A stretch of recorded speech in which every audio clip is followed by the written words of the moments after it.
The Local Show, featuring conversations with business owners, employees, and local business leaders about their successes, challenges, and reasons for doing business. Right here in Central New York.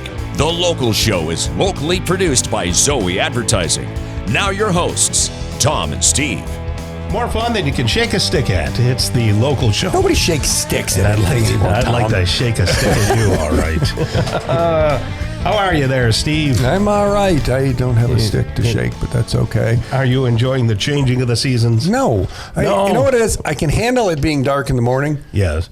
But, at 4:30 at night, that's the annoying part. I was at the gym the other day. You go to the gym? Yeah, that's right. I was there. And usually you're pumped up like, in the summertime. Yeah, I don't know. You'd be all psyched up. You get to the gym and it's beautiful, and you leave the gym and it's still bright out. And I went and it's like dark. Right. And gloomy. And I was just, hustling through the sets and... it wasn't as fun. No, it's same deal at night. I don't mind. It's easier to fish at dusk because dusk is, only 2 hours apart. Right. Sun rises but do you really believe in those lights, the red light and all the treatments? Have you heard about all that? No, tell me more. Oh yeah, well, I can't go into detail because I don't know enough. When it comes to fishing? But no. There's the actual lights that you can get, the red light and then the ultraviolet lights that are supposed to help you for seasonal affective disorder. Really? And it's supposed to activate certain things in your body and proteins and things like that. Wow, we should really get you one of those. Yeah, so I was thinking of getting one, and I thought, is this just bogus, or is it, could it really work? Can you take that out of your health savings account? Hey, that's a good idea. I might go for that. Hey, we have a new person on the show, so we'll try not to scare him away too fast. His name is Kienan Gridley. I believe I'm saying that right. Yeah. You got it right. All right. And he's the owner of Cold Spring Beef Farm. How are you, sir? Yeah, doing great. Glad to be here with you guys. Are you a locally grown, homegrown person yourself? Yeah, 100%. Oh, are you? Yeah, I was born in Syracuse and I grew up in Fayetteville. And left a little while, but I'm back at the home farm. Did you go to FM then? I did. Okay, great. Yeah, don't hold it against me. No, I won't. A lot of great people come out of FM. Yeah. I just can't think of any. Yeah, right. Well, maybe I'll be the first. That's awesome. So I see the word or the name Kienan. Isn't that usually an Irish name? Do you have Irish in your background, or what? I think somewhere far back. I couldn't tell you exactly where. And the Gridleys, is there any ethnic background to the Gridley name, or is it just? Jeez, you ought to have my grandfather in here to answer that question. Okay, so nothing really going on nothing there. Nothing special. He's not Italian like you, Tom. Yeah, that's right. Tom's always trying to find an Italian. I thought there might be with the Keenan. I thought there was like some deep Irish roots or something like that. Yeah, I think English on my dad's side mostly. Gotcha. Yeah. All right. So tell us the story behind Cold Spring Beef Farm. Let's start with where you're located and how that came into be. Sure. Yeah. So we're located just east of Fayetteville, about halfway between Fayetteville and Chittenango. Gotcha. Just off of Route 5. Beautiful. The family's got a farm there. We've been there since the 1860s, believe it or not. Before cars, before lights. I think there was indoor plumbing, but it was before a lot. The Civil War just ended right then, about 1864. So there you go. Old stuff. Look at you, history buff. Yeah, so the Gridley family has been there for a long time. And my father was a dairy farmer. My mom's a veterinarian, or was a veterinarian, I should say. And I went to college for animal science and work in the industry. And a number of years ago, I wanted to own some cows of my own and started the beef herd. Where'd you go to school for that? I went to Cornell. Cornell, yeah. He's really smart, Tom. He's one of those. I don't know about that. They don't like guys like you and I in Cornell. We can't even spell Cornell. So you went and then you came back, or did you travel a little bit before? Or did you come right back to the family farm? No, so I've always worked off the farm. So I got a job right out of school doing dairy cattle nutrition work, actually. Okay. And that's still my main trade, believe it or not. Oh, okay. Yeah. Okay. So what kind of cattle does one raise out there? What are they? We have Black Angus and Herefords, and we have some crosses between the two. Okay, and it's purely beef, right? It is. Yep, grass-fed, grass-finished beef. Okay, how many head? Look, there's an egg. That's good. It's very good. Yeah, like a farm boy. How many head you got out that farm there, son? Right now there's 28. Yep. Okay, and is there a seasonality to when you process them and they move on to the next stage of their nut life?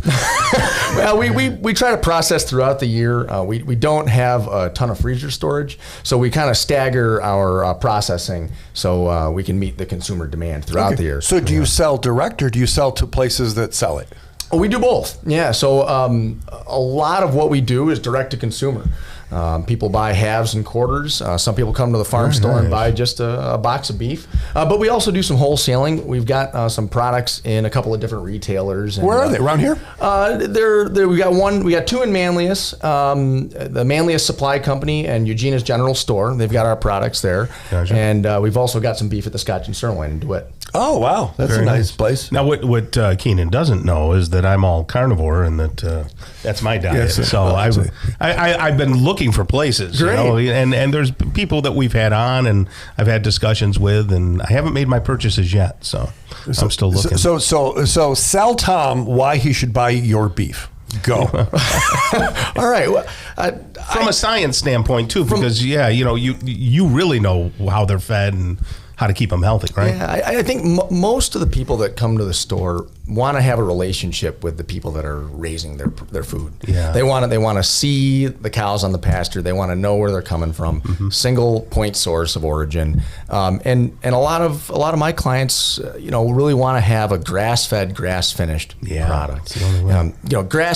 Grass-fed's a label that can get thrown around pretty loosely. Yep. And most of them aren't grass-finished, and that's what sets our farm apart. When you say finished, I don't know what does that mean. Yeah, so finishing refers to the period of time towards the animals, toward the end of their life, where we're fattening them up. We're finishing the muscles, finishing the fat. Steve, you would be in the finishing stage at this point. Fair. Yeah.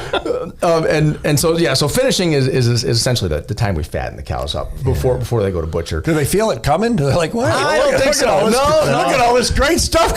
Wow, they must really love me. I just wonder. They're happy. Ideally, they don't know what's going on. Okay. Like Tom. Okay.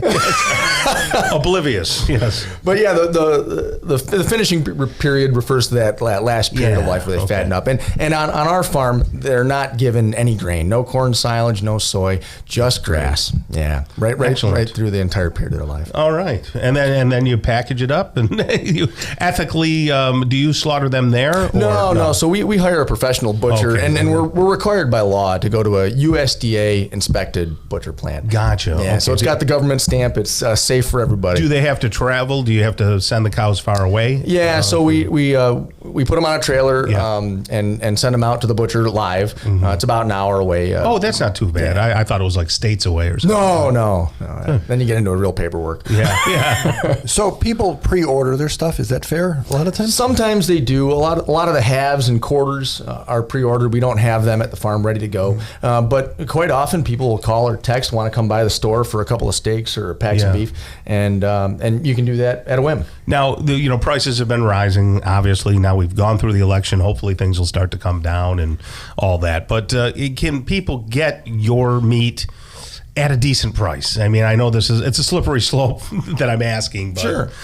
Is it reasonable? Yeah. We try to keep it reasonable and affordable, and I think you'd find if you were to compare the grass-fed meat at Wegmans, ours is going to be right around the same area. Okay, and like what about these mail order places like the Omaha Steaks and all that? Yeah, those guys are going to be cheaper every day. Really? Every day of the week. They don't have 30 cows. They're not grass-fed, grass-finished. That's.